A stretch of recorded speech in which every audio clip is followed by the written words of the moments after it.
Bismillahirrahmanirrahim. Assalamualaikum warahmatullahi wabarakatuh. Hari ini saya mau coba bahas ya atau review materi-materi language assessment agar kalian bisa mempersiapkan UTS dengan lebih baik. Oke, kita langsung aja ya untuk menghemat waktu. Jadi saya ulang lagi, pada dasarnya assessment itu adalah rangkaian kegiatan ya dari awal hingga akhir. Kalau di dalam pendidikan ya berarti semua rangkaian kegiatan yang berkaitan dengan pendidikan gitu ya. Dari awal hingga akhir. Di pekerjaan juga begitu. Nah, asesmen ini sangat dibutuhkan baik dalam pendidikan maupun dalam non-pendidikan. Ya, karena asesmen itu adalah rangkaian kegiatan untuk memperoleh informasi ya, berbagai informasi dengan tujuan untuk meningkatkan kualitas. Ya, kalau pendidikan berarti untuk meningkatkan kualitas pendidikan. Kalau di non pendidikan, ya perusahaan misalnya, ya berarti untuk meningkatkan kualitas produktivitas, ya meningkatkan penghasilan perusahaan dan sebagainya. Nah, untuk mengumpulkan informasi, tentu instrumen yang digunakan ada tes dan ada non tes. Gitu. Nah, tes ini misalnya macam-macam ya tes, misalnya tes kemampuan siswa, tes kemampuan karyawan, ya macam-macam, kuis, ya ulangan, ujian, UTS, UAS, sidang, skripsi, itu semua tes ya karena dinilai gitu. Ada perencanaannya, terus kemudian ada standar penilaiannya dan segala macam. Nah, ada juga non-tes ya sebagai salah satu instrumen assessment untuk memperoleh informasi. Non-tes ini kalau dalam pendidikan itu ada tugas, misalnya rangkuman, catatan, PowerPoint, ya, presentasi, itu semua termasuk pengamatan selama belajar, proses belajar, ya observasi. Itu semua adalah informasi-informasi yang memberikan keterangan ya atau deskripsi tentang uh, proses, sehingga dari informasi itu kita bisa mengambil keputusan apakah harus melakukan strategi tertentu, melakukan penjelasan tertentu ya. Misalnya guru mungkin harus menjelaskan materi A lagi secara lebih mendalam misalnya. Murid butuh tugas tambahan agar mereka bisa lebih paham. Misalnya begitu. Ya. Jadi assessment itu kalau dalam konteks language assessment ya, dalam konteks pembelajaran ya berbagai cara untuk bantu siswa mencapai tujuan ya. Tujuannya ya untuk memperoleh wawasan secara maksimal atau untuk memperoleh kemampuan peningkatan kemampuan secara maksimal.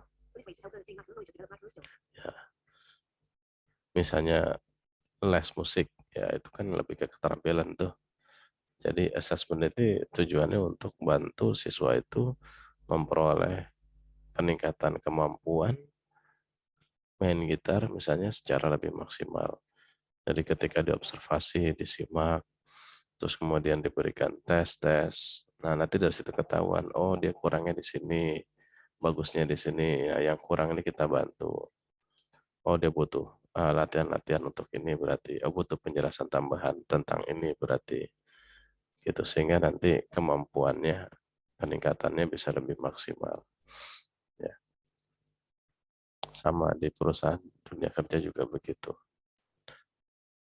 Dengan melakukan assessment, eh, para pemegang kebijakan bisa memiliki gambaran untuk kemudian memutuskan strategi-strategi yang akan dilakukan gitu untuk bantu karyawan memiliki kinerja lebih baik.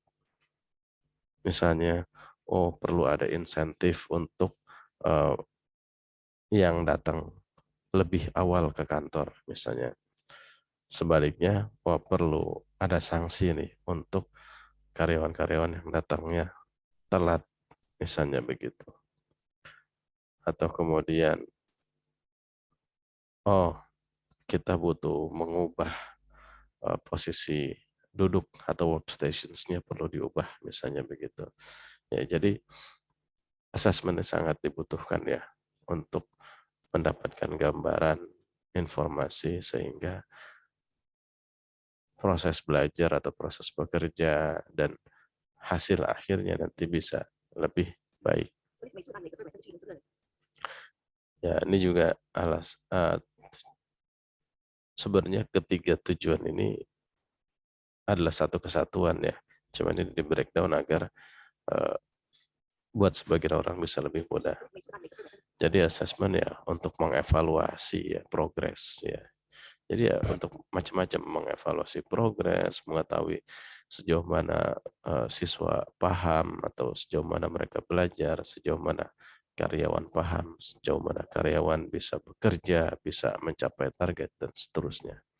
Masalah-masalah apa yang dihadapi, kendalanya apa saja, ada tantangan apa saja, seperti itu.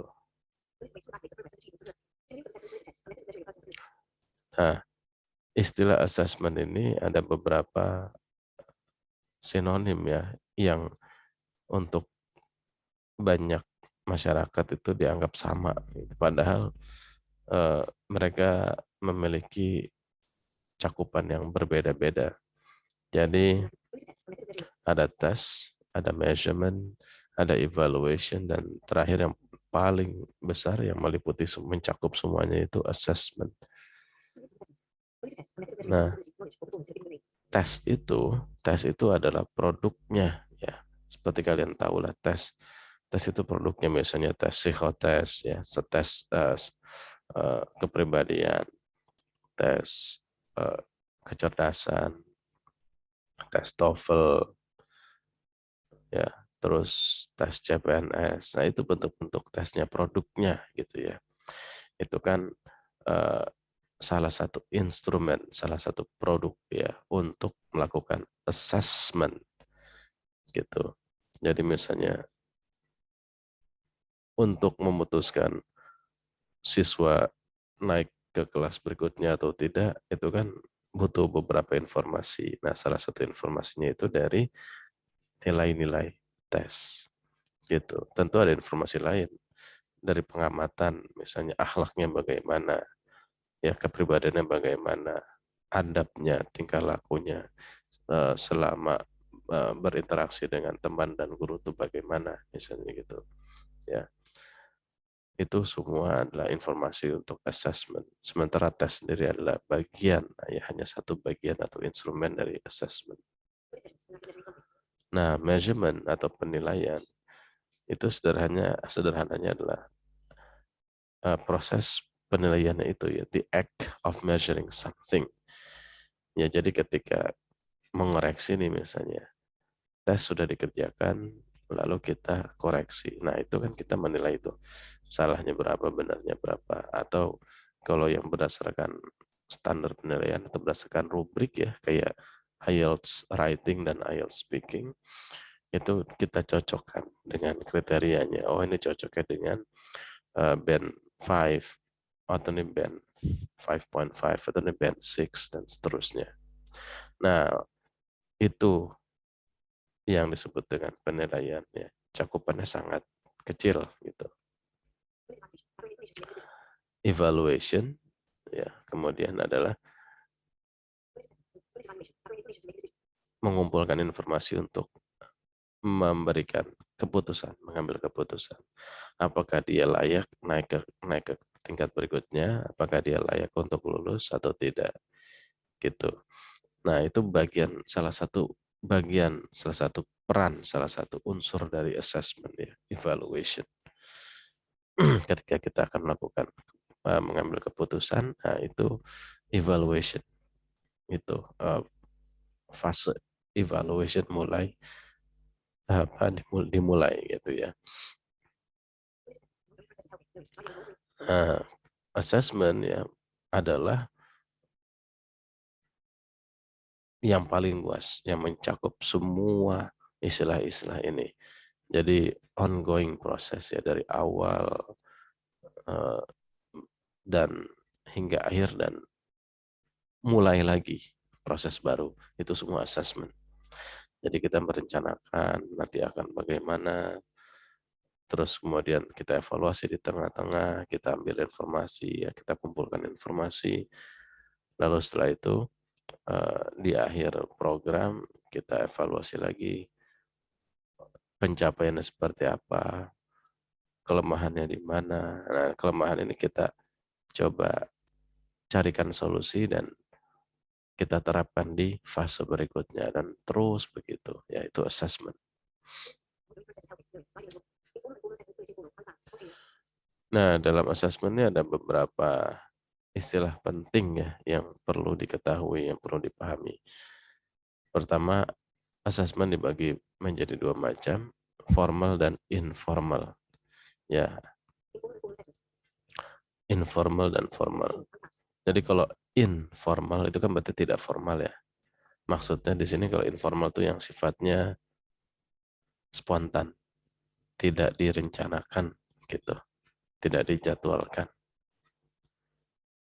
Nah, contoh-contoh informal assessment itu misalnya ya pertanyaan-pertanyaan guru ya ketika mengajar, ketika proses belajar mengajar. Misalnya, oke, tadi apa definisi evaluation?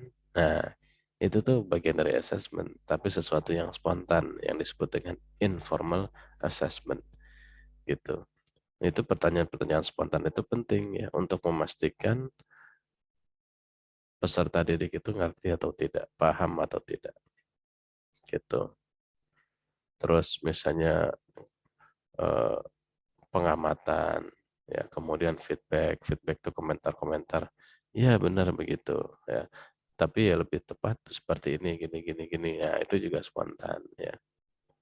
Kuis, misalnya kuis kalau dilakukan dadakan, misalnya ketika sudah masuk dalam kelas, terus gurunya langsung bilang, oke, buka kertas, buka, ambil kertas sama pulpen ya, kita langsung kuis. Nah itu dadakan tuh, itu bisa masuk sebagai informal assessment. Itu karena guru ingin tahu tanpa diberitahukan apakah siswa ini belajar gitu. Jadi guru bisa tahu kesiapan semua siswa setiap pertemuan. Seperti apa sih mereka belajar dulu, mempersiapkan diri dulu dan seterusnya. Atau apakah mereka sudah tahu tentang materi yang akan dipelajari gitu. Itu macam-macam ya tujuannya. Nah, di sisi lain, kalau formal assessment itu adalah formal. Formal berarti terencana atau terjadwal. Ya, kuis bisa masuk ke formal assessment kalau direncanakan, dijadwalkan. Misalnya, kita sebulan sekali kuis ya, gitu. Jadi ada kuis bulanan. Lalu UTS, UAS itu jelas-jelas dijadwalkan. Berarti masuk formal assessment. Ya, skripsi, sidang PI, sidang skripsi, dan seterusnya.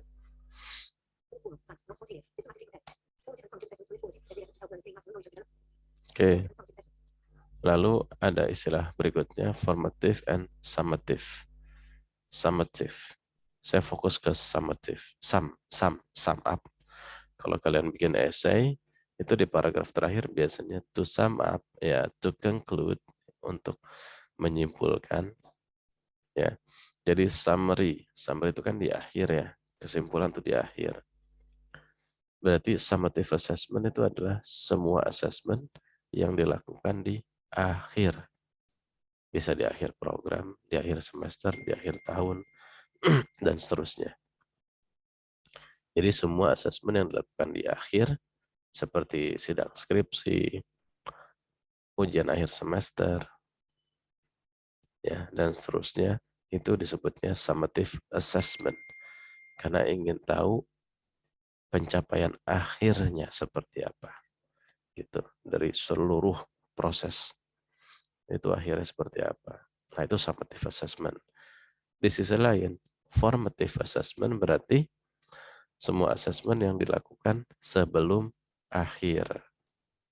Ya, sebelum akhir program, sebelum akhir semester, itu disebutnya formative assessment. Ya, karena form itu membentuk, ya. Untuk membentuk artinya formative assessment itu assessment yang dilakukan untuk uh, ya memperoleh informasi sebelum akhir. Ya, jadi misalnya dari hasil UTS, guru nanti akan tahu, oh, ini murid-murid banyak yang belum paham di materi A, B, C gitu misalnya. Ya, jadi sebelum akhir tuh bisa direview lagi. Terus murid-murid juga tahu nilainya. Oh, saya masih kurang di sini nih, masih harus banyak belajar lagi untuk ini, misalnya gitu. Ya, jadi masih ada kesempatan untuk meningkatkan hasil belajar gitu, hasil akhirnya nanti. Nah, sekarang kita masuk ke tes ya. Tes itu kalau berdasarkan tujuannya ya bisa ada 4 nih. Ya, kalau dari bukunya Hughes, Testing for Language Teachers. Pertama, language proficiency test. Ya, tentu tujuannya to know people's ability in language ya, to know people's language ability. Untuk mengetahui kemampuan bahasa seseorang itu. Nah, contoh-contohnya ini penting ya kalian perhatikan. Ada IELTS ya, International Language, IELTS International English Language Testing Service, ada TOEFL Test of English as a Foreign Language, ada MELAB ya, Michigan English Language Assessment Battery, itu yang dibuat oleh University of Michigan. Kalau IELTS dibuat oleh University of Cambridge, ya, kalau TOEFL itu oleh ETS Educational Testing Service di Amerika. Ada contoh-contoh lain banyak ya yang digunakan untuk mengetahui kemampuan bahasa itu. Kalau di bahasa Arab itu ada tafawul ya kalau nggak salah. Terus ada Duolingo, bahasa Inggris juga ada beberapa bahasa lain, macam-macam banyak. Ya. Oke, kita contoh tes berikutnya, placement test. Ya, ini jenis tes berdasarkan tujuan juga. Sesuai namanya placement test, to place, ya, to place people according to their ability, to their passion, dan seterusnya. Contoh di lembaga-lembaga kursus bahasa Inggris, kadang sebelum kita belajar, kita dites dulu tuh, ya, agar lembaga kursus bisa menempatkan muridnya itu di level yang sesuai. Misalnya apakah di basic 1, atau di basic 3, atau di intermediate, dan seterusnya. Ya, itu berarti placement test, to place people according to their ability. Nah, dalam dunia kerja nih misalnya, ketika diwawancara misalnya itu wawancara bisa menjadi contoh placement test juga gitu, karena seringkali pengujinya ini, interviewernya ingin tahu lebih dalam tentang calon karyawannya gitu. Kalau ternyata wah, si karyawan ini meskipun bidangnya umpamanya kesehatan, tapi dia tipe yang talkative, friendly, warm, semeringah gitu ya, cheerful gitu. Wah, cocok banget nih buat jadi apa namanya, perwakilan perusahaan, jadi company representative misalnya. Jadi dia masuk ke divisi public relation misalnya. Ya, nah itu juga bagian dari placement test. Berikutnya adalah diagnostic test. Ya, diagnostic test sesuai namanya, to diagnose people's strengths and weaknesses on a certain domain, untuk mendiagnosa, mengidentifikasi, mengetahui kekurangan dan kelebihan ya kan, diagnose. Gitu. Jadi ya kuis, UTS, UAS, ya bahkan diwawancara, tes-tes tertulis untuk pekerjaan dan seterusnya itu pun ada bagian, ada fungsi-fungsi diagnostik juga. Oh dia kurangnya di sini, kelebihannya di sini, gitu. Jadi cocoknya untuk apa yang perlu dilatih, apa yang perlu ditingkatkan dan seterusnya. Achievement test. Achievement itu pencapaian. To achieve, untuk mencapai, ya. Jadi achievement test itu tes untuk mengetahui pencapaian hasil belajar, ya. Atau kalau dalam dunia kerja pencapaian kinerja, gitu. Misalnya dari target beberapa job desk, dia bisa menjelaskan berapa dalam waktu berapa lama dengan hasil yang seperti apa. Kalau dalam dunia pendidikan, ya si murid ini bisa uh, paham menguasai materi sampai sejauh mana, gitu. Ya, itu achievement test. Contoh dari achievement test tuh UTS, UAS, kuis, itu semua achievement test ya.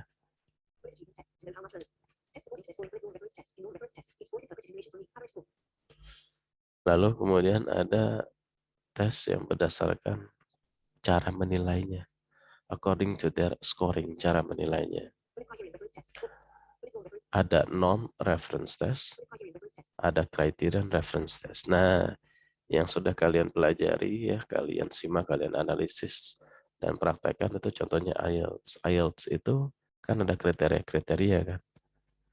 Ketika orang uh, ketika kita menilai atau mengetahui, menguji kemampuan speakingnya, kita nggak salah benar gitu kan, tapi kita cocokkan dengan standar kriteria di rubrik gitu, di rubriknya ya. Itu criterion reference testing. Contoh misalnya kemampuan bernyanyi, kemampuan mengemudi, kemampuan memasak, kemampuan berbicara, kemampuan menulis. Nah, itu semua contoh dari criterion reference test ya, testing, karena butuh rubrik, butuh standarisasi kriteria penilaian gitu. Sehingga kita bisa mencocokkan, oh untuk yang seperti ini nilainya ini, untuk seperti ini nilainya begini gitu. Nah, norm reference test di sisi lain, norma. Ya, norm reference test ini seperti tes pilihan ganda, tes jawaban singkat, ya tes salah benar misalnya gitu. Kan kalau soalnya pilihan ganda, kita cukup pakai kunci jawaban ya. Lalu kita koreksi deh salah benar gitu kan. Kalau benar semua dapat 100. Nah, 100 itu disebutnya percentile rank gitu, karena range ya, jangkauan nilainya itu dari 0 sampai 100. 100 itu maksimalnya. Nah, itu yang disebut dengan normanya gitu.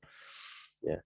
Jadi kalau ada soal pilihan ganda ada 50 soal, misalnya salahnya 10, betul 40, berarti dapatnya 80. Nah, kita ngikutin norma gitu.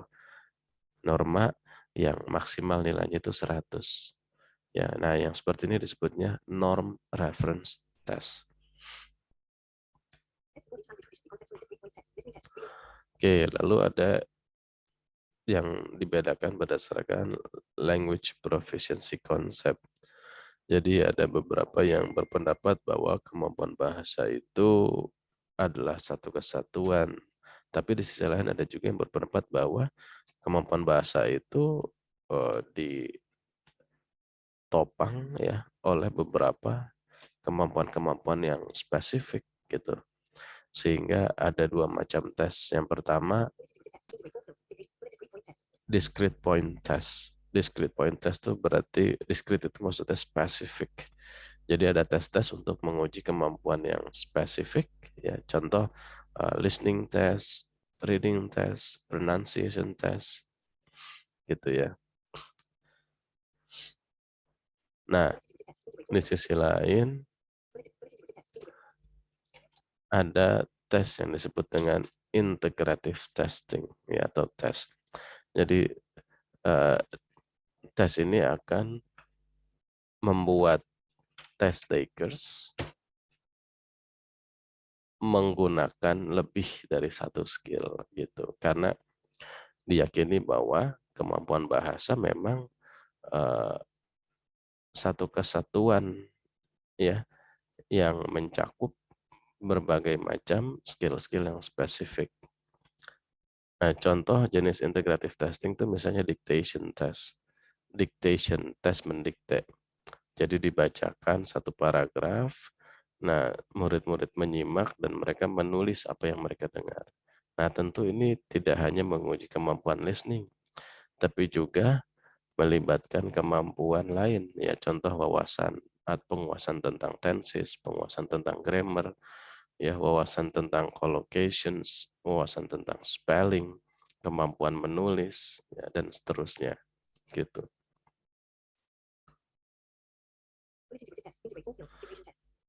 Nah, integrative testing ini uh, membuat test takers itu melakukan sesuatu, ya gitu. Mereka kan menulis tuh. Kalau dictation testing kan mereka menulis ya. Jadi performing something, melakukan sesuatu. Nah, yang seperti ini sinonimnya adalah selain integratif juga dikenal dengan performance based testing. Ya. Jadi ada integrative testing, performance based testing, lalu kemudian dikenal juga dengan direct testing, direct langsung gitu. Jadi langsung melakukan eh, langsung menunjukkan kemampuannya. Misalnya tes berbicara, kita mau mengetahui kemampuan berbicara dia dalam bahasa Inggris ya.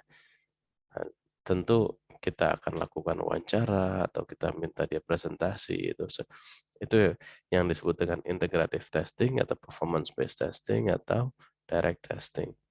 Juga dikenal dengan ini communicative language testing ya, communicate ya, karena beberapa ahli itu meyakini bahwa ya tes bahasa itu harus komunikatif ya, karena bahasa dipelajari untuk kita berkomunikasi. Komunikasi tentu ada listener, ada speaker ya, ada interaksi, ada berkomentar, memberikan tanggapan dan seterusnya.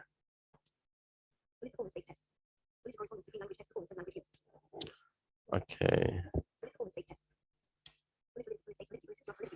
Berikutnya kita masuk ke tes qualities. Ya, karena tes ini penting ya untuk memperoleh informasi tentang kemampuan seseorang dan seterusnya, pencapaian hasil belajar, pencapaian eh, kinerja, bekerja dan seterusnya. Sehingga kita perlu tahu nih tes yang bagus tuh yang seperti apa sih? Ya, ketika kita menjadi test taker atau ketika kita mau membuat instrumen tes, kita perlu tahu dulu nih teori ini. Jadi pertama, tes yang bagus itu adalah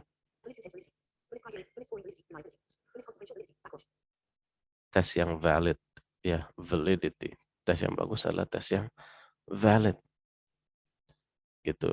Atau memiliki validity yang tinggi, memiliki validitas yang tinggi. Nah, selain memiliki validity, juga harus memiliki reliability. Dan terakhir, minimal ya, harus memiliki positive washback. Nah, apa nih validity, reliability, and washback? Validity itu adalah kesesuaian. Ya. Kalau reliability adalah konsistensi. Washback adalah dampak. Gitu. Jadi tes yang bagus, tes yang valid. Maksudnya valid itu sesuai. Ya, sesuai dengan beberapa unsur yang disyaratkan. Nah, kalau reliability, konsisten. Tes yang bagus itulah tes yang konsisten hasilnya. Gitu. Konsisten hasilnya. Lalu kemudian washback. Tes yang bagus adalah tes yang memiliki dampak yang positif.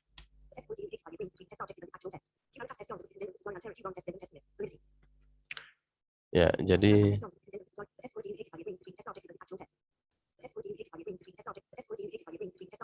validity itu adalah tes yang sesuai antara tujuannya dengan tesnya gitu. Misalnya kalau tes mengemudi ya bukan tes tulis, justru harusnya tes benar-benar melakukan eh, kegiatan mengemudi gitu. Jadi lebih relevan, lebih sesuai, lebih valid gitu ya.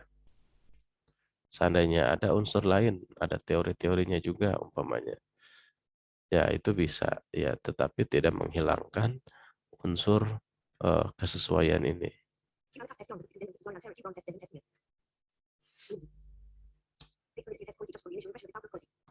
Nah, validity ini ada beberapa tipe ya. Itu bisa di breakdown lagi. Jadi pertama itu face validity. Face itu kan wajah ya, tampilan nih, penampakan, penampilan. Jadi face validity ini dari kacamata awam ya, bukan dari kacamata orang yang paham tentang tes tertentu misalnya. Jadi contoh sederhananya, eh, ketika kamu sampai ruangan, mau ujian, duduk di bangku, terus pengawas langsung memberikan naskah soalnya. Kamu lihat nih, ternyata soalnya basah, lecek, ada beberapa bagian yang terhapus, ada banyak typo. Nah, itu berarti dari kacamata awam, awam aja kita bisa bilang, wah ini nggak bagus banget sih tesnya, soalnya gitu. Itu face validity itu. Ya, jadi tes yang bagus minimal paling tidak dari tampilannya aja tuh harus bagus gitu, sesuai harapan. Nah, ya nggak ada typo, bersih, jelas terbaca gitu. Ya, nah itu face validity.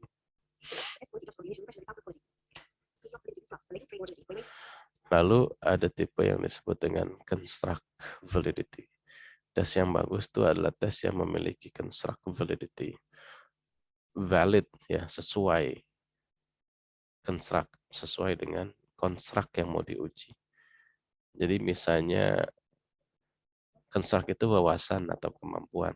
Misalnya mau diuji itu adalah kemampuan bermain gitar ya, tentu eh, tes yang bagus adalah tes yang langsung membuat siswa ini main gitar gitu kan, jadi ketahuan real dia bisa main apa enggak gitu ya.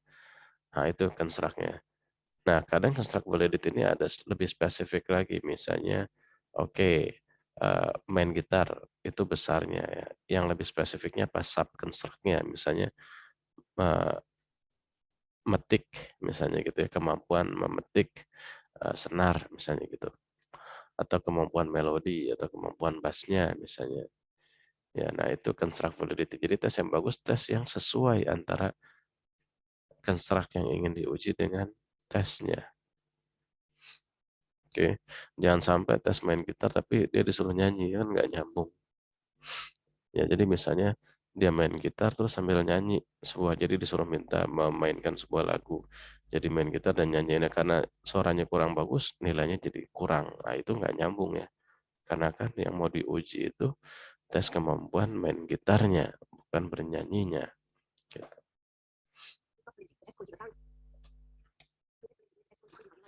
Nah, berikutnya bagian dari validity adalah content validity. Tes yang bagus adalah tes yang memiliki content validity. Validity sesuai, content isi. Jadi isi dari tesnya itu sesuai. Sesuai dengan apa? Nah, pertama, kalau dalam konteks pembelajaran, berarti tes yang bagus adalah tes yang sesuai isi tesnya itu dengan materi yang telah dipelajari. Ya, konteks pembelajaran apa aja? Ya, konteks sekolah, kuliah, seminar, training. Kan kalau kita seminar kan kita nyimak dulu tuh, kita belajar dulu dari narasumber. Ya, Terus training juga begitu, kita belajar dulu dari para trainer. Nah, sekolah, kuliah juga begitu, kita belajar dulu kan. Kemudian baru kita dites. Nah, tes yang bagus dalam konteks ini adalah tes yang memiliki yang sesuai antara isi tesnya dengan materi yang telah diajarkan gitu. Kontennya, isi tesnya itu harus sesuai dengan materi yang telah diajarkan. Nah, kalau dalam konteks kehidupan nyata ya, konteks yang bukan pembelajaran, misalnya IELTS nih, University of Cambridge, ketika mereka mengembangkan tes IELTS, itu mereka tidak mempertimbangkan karakteristik setiap bangsa. Mereka nggak peduli itu. Oh, yang tes nanti dari Indonesia, apa dari Malaysia, apa dari Singapura, atau dari Kanada, dan seterusnya. Mereka juga nggak peduli. Ini yang akan tes ini udah belajar bahasanya seberapa lama, latar belakang bahasanya seperti apa, udah kursus di mana aja, udah belajar apa aja, itu nggak peduli.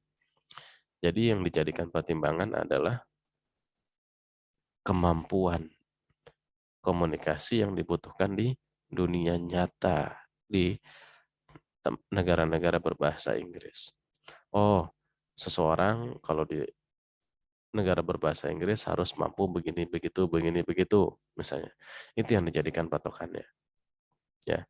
Jadi content validity dalam hal ini berarti ya tes yang bagus itu tes yang memilih yang sesuai isinya dengan tuntutan bahasa di dunia nyata gitu.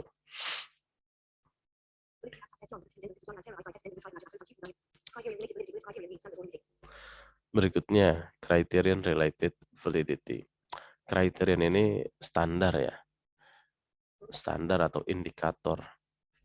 Ya, jadi criterion related validity. Validity sesuai dengan standar, sesuai dengan kriteria apa indikator lain. Jadi tes yang bagus itu adalah tes yang sesuai ya. Hasil tesnya sesuai dengan indikator atau bukti-bukti lain gitu. Jadi tesnya ini bisa disandingkan gitu. Contoh misalnya TOEFL atau IELTS ya. IELTS dibilang bagus karena hasil dari IELTS ini akan sesuai dengan hasil dari tes-tes lain. Jadi misalnya seseorang yang tes IELTS, nilai IELTS-nya itu 6,5 misalnya, ketika dia tes TOEFL, dia akan memperoleh nilai di antara 550 gitu. Jadi ada kesesuaian ya antara IELTS dengan TOEFL.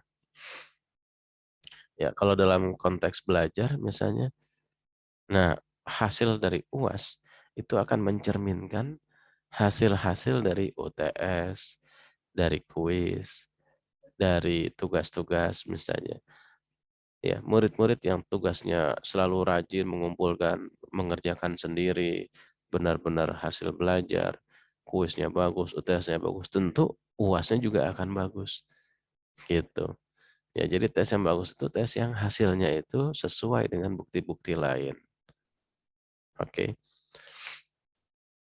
Ada nggak tes yang nggak sesuai dengan bukti lain? Banyak. Misalnya seseorang tes TOEFL prediksi gitu ya, TOEFL prediction di salah satu lembaga kursus misalnya. Wah, nilainya bagus, tinggi. Tapi begitu dia bekerja, ternyata kemampuannya nggak sesuai harapan. Nah, itu bisa jadi karena tesnya itu memang tidak bagus ya. Karena tidak bisa disandingkan dengan hasil-hasil tes yang lain atau indikator bukti-bukti lain gitu. Karena seharusnya eh, sesuai gitu. Jadi ada padanan bukti-bukti lainnya.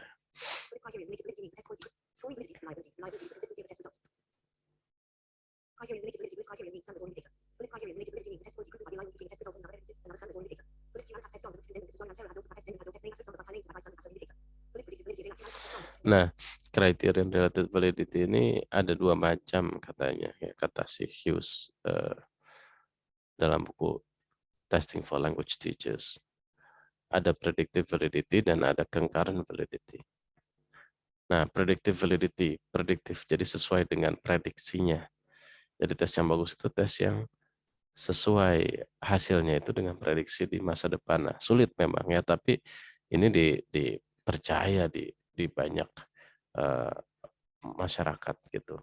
Contoh deh, IELTS itu dipercaya mampu memprediksi kemampuan bekerja atau kemampuan belajar seseorang di negara berbahasa Inggris. Sehingga kampus-kampus di luar negeri, Australia, Singapura, Amerika, Inggris, Eropa misalnya, itu meminta hasil IELTS. Jadi mereka yang hasil IELTS-nya 6,5 itu akan diterima karena dipercaya mereka mampu kuliah di Australia, mampu memahami penjelasan dosen, mampu memberikan pendapat atau berpartisipasi dalam kelas berbahasa Inggris, mampu memahami bacaan-bacaan berbahasa Inggris ya textbook, mampu berdiskusi dalam bahasa Inggris, mampu membuat tugas menulis dalam bahasa Inggris dan seterusnya. Ya, itu predictive validity. Lalu kemudian ada concurrent validity. Concurrent itu disebutnya bersamaan. Nah, bersamaan ini ada dua macam ya. Jadi maksudnya di sini concurrent validity itu tes yang bagus adalah tes yang memiliki concurrent validity. Jadi sebenarnya untuk mengetahui kemampuan bahasa seseorang itu butuh waktu lama ya, beberapa jam gitu idealnya. Misalnya untuk mengetahui kemampuan speaking deh, misalnya butuh waktu 1 jam.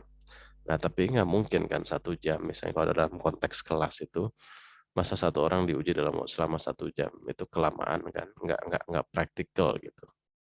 Kita punya keterbatasan waktu. Akhirnya eh, tes 1 jam ini dibuat lebih singkat. Jadi ada versi singkatnya. Ya, jadi ada versi singkat, ada versi ideal. Nah, dicobakan dulu nih, diujikan dulu. Jadi satu orang diujikan dengan dua versi ini. Ya, jadi misalnya Doni melakukan eh, tes versi singkat dan versi ideal. Lalu dibandingkan nilainya. Oh, sama nih. Nah, karena nilainya sama, di versi singkat si Doni dapat 80, di eh, versi ideal juga Doni dapat 80. Nah, berarti bisa dikatakan versi singkatnya ini memiliki concurrent validity. Gitu. Jadi cukup uh, mencerminkan uh, unsur-unsur yang ada di versi idealnya. Ya. Nah, itu seperti itu contohnya.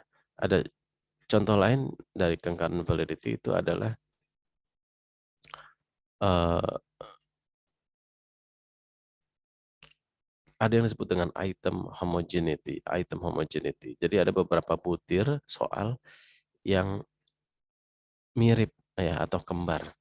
Jadi contohnya dalam satu set soal, misalnya ada dua bagian, ada dua set ya. Dalam satu naskah soal ada dua set, dua bagian. Jadi ada bagian A sama bagian B misalnya.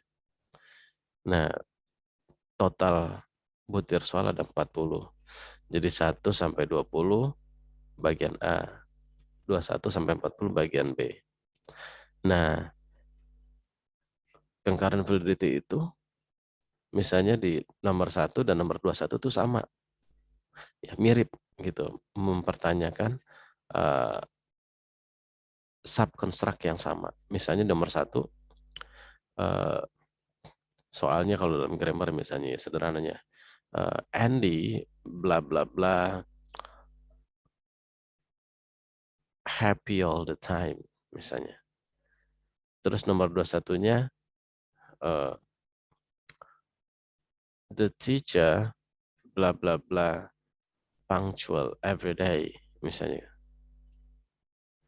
atau always punctual misalnya gitu. Nah, jadi ini menguji subconstruct yang sama, ya, sehingga nanti hasilnya bisa lebih mencerminkan kemampuan aslinya. Jadi kalau mereka yang paham, ya, subconstruct yang diujikan oleh butir soal nomor 1, tentu soal nomor 221 pun akan jawab dengan benar gitu. Tapi kalau mereka belum yakin, belum paham, memang belum menguasai subconstruct ini, tentu salah satunya salah gitu ya. Nah, itu salah satu cara untuk mengetahui concurrent validity. Itu nama lainnya adalah split half techniques ya, atau item homogeneity.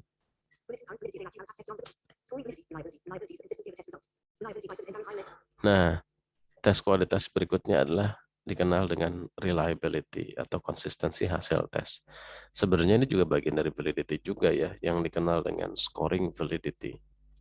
Gitu. Tapi banyak ahli membedakan antara validity dengan reliability. Ya. Oke, jadi tes yang bagus itu adalah tes yang reliable, tes yang hasil tesnya itu konsisten.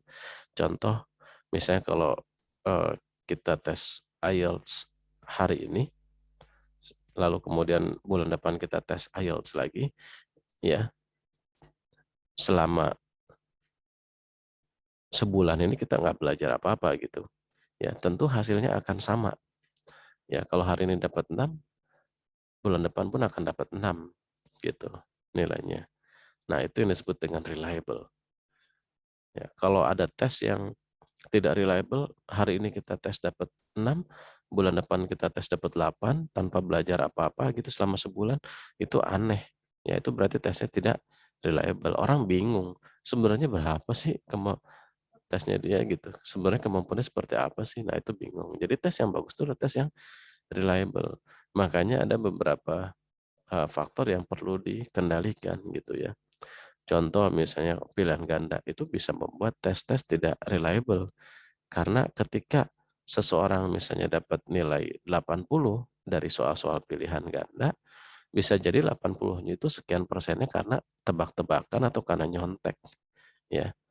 Nah, kalau hasil tes mau lebih reliable, ya, mau bisa lebih dipercaya, lebih akurat, tentu bisa dengan format lain ya, yang bukan pilihan ganda. Jawaban singkat misalnya, itu lebih menguji. Jadi ketika seorang tidak menguasai materi tersebut, dia tidak ada pilihan untuk memilih, tidak bisa memilih, tidak bisa menebak, ya, nyontek juga susah. Gitu. Jadi hasilnya akan lebih mencerminkan kemampuan aslinya. Nah, reliability ini dipengaruhi oleh beberapa faktor ya. Pertama, student. Jadi siswa yang mengerjakan soalnya atau test taker ya, test taker related reliability. Jadi ketika siswanya sakit, ya, datang telat, itu tentu hasilnya tidak maksimal. Nah, ini yang membuat hasil tesnya itu tidak mencerminkan kemampuan asli. Karena ketika ujian, ya, siswanya itu sakit misalnya. Berikutnya yang membuat nilai hasil tes tidak reliable itu karena skorernya, penilainya. Contoh sederhana ya, eh, Indonesian Idol sama MasterChef misalnya, itu nilai dari setiap pengujinya itu, dari juri-jurinya kan nilainya beda-beda. Itu tidak konsisten namanya. Penyebab utamanya adalah tidak ada standarisasi penilaian. Ya, ketika ada standarisasi penilaian misalnya, nah itu setiap penguji, setiap juri tentu akan memiliki nilai yang sama gitu ya. Jadi subjektivitasnya terkendali gitu. Jadi misalnya display atau taste. Nah, tes yang seperti apa nih yang dapat nilai B, dapat nilai A, dapat nilai C misalnya dapat nilai 70, ini dapat nilai 80, yang dapat 90, itu seperti apa? Itu harus dijabarkan, distandarisasikan. Sehingga setiap juri akan memiliki standar nilai yang sama gitu.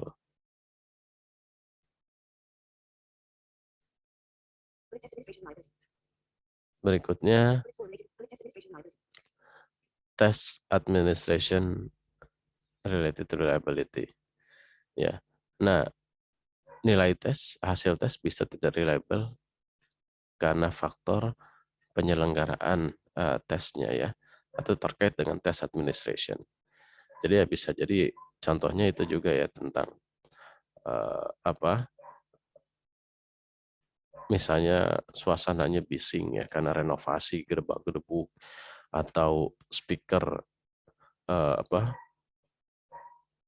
Suara ketika listeningnya itu kurang jelas ya, speakernya agak rusak atau AC-nya tidak apa rusak AC-nya jadi panas gitu. Nah, ini semua bisa menyebabkan hasil tes tidak maksimal tentu ya. Atau semuanya oke, tapi ketika ujian ada beberapa yang sakit batuk-batuk sehingga mengganggu ya, ada beberapa bagian listening yang tidak terdengar. Nah, ini bagian dari test administration related reliability. Termasuk tipe-tipe soal ya. Kalau pilihan ganda ya tentu itu sangat spekulatif gitu ya. Oke, itu adalah reliability. Nah, untuk scorer ya penilai itu ada dua macam. Ada intra dan inter. Kalau inter itu berarti ada beberapa juri, ada beberapa penilai ya. Jadi interrelated reliability itu berarti eh, permasalahan reliability yang disebabkan oleh adanya beberapa penilai tanpa ada standarisasi penilaian. Tapi kalau intra-rater related reliability, ya intra itu berarti penilainya hanya ada satu, gitu. Nah, kok bisa penilainya cuma satu, nilainya nggak konsisten? Iya, tidak konsisten antara peserta yang satu dengan peserta yang lain, gitu. Lagi-lagi penyebab utamanya adalah karena tidak ada standarisasi penilaian, rubrik, ya. Tanpa ada rubrik, tanpa ada standarisasi penilaian, tentu si penilai ini memiliki subjektivitas yang cukup tinggi. Ya, ketika berhadapan dengan siswa yang eh, satu daerah atau anak teman misalnya atau tetangga atau sering bantu dan seterusnya, tentu ini mengganggu gitu ya. Jadi ada dua murid dengan kemampuan yang relatif sama ya, tetapi bisa punya dapat nilai yang berbeda gitu. Nah, lain halnya ketika ada standarisasi penilaian ya. Nah, ini standarisasi penilaian ini penting ya untuk menekan tingkat subjektivitas. Oke. Berikutnya adalah washback atau impact. Ya, menurut banyak ahli, washback dan impact ini terpisah ya dari validity dan reliability. Tapi justru sebenarnya washback juga adalah bagian dari validity ya, atau yang disebut dengan consequential validity. Tentu tes tidak memiliki kualitas yang cukup baik kalau dampaknya ini tidak positif gitu. Ya, emang ada tes yang dampaknya negatif banyak. Ya, contoh ujian nasional itu dampaknya sangat negatif. Kepala sekolah, guru, orang tua jadi sangat cemas. Ya, akhirnya bocoran soal itu sering terjadi. Ya, bahkan belak-belakan ya, dibantuin gitu kan, dikasih contekan. Ini terjadi puluhan tahun bahkan. Lalu orang tua ya lebih tersiksa merana ya, keluar banyak biaya buat privat, buat bimbel ya, bimbel di luar, bimbel di sekolah itu nih dampaknya luar biasa negatifnya gitu. Nah, terus di dalam kelas, akhirnya di kelas-kelas bahasa Inggris bukannya meningkatkan kemampuan bahasa Inggris ya, banyak kegiatan-kegiatan yang diskusi, kemudian komunikatif ya, interaktif, tapi justru seringnya latihan-latihan soal gitu, kerjain soal. Nah, ini tentu adalah dampak yang sangat negatif. Salah satu alasan kenapa masyarakat Indonesia umumnya kemampuan bahasa Inggrisnya rendah. Ya karena selama di sekolah itu seringnya latihan-latihan soal. Ya, bukan melakukan simulasi-simulasi kegiatan bahasa di dunia nyata gitu. Oke. Itu semua adalah review ya untuk mempersiapkan UTS dan juga mungkin UAS ya. Jadi disimak baik-baik, didengarkan ulang ya, dan akhirnya selamat ujian. Semoga mendapatkan hasil sesuai harapan. Semoga sehat selalu semuanya. Assalamualaikum warahmatullahi wabarakatuh.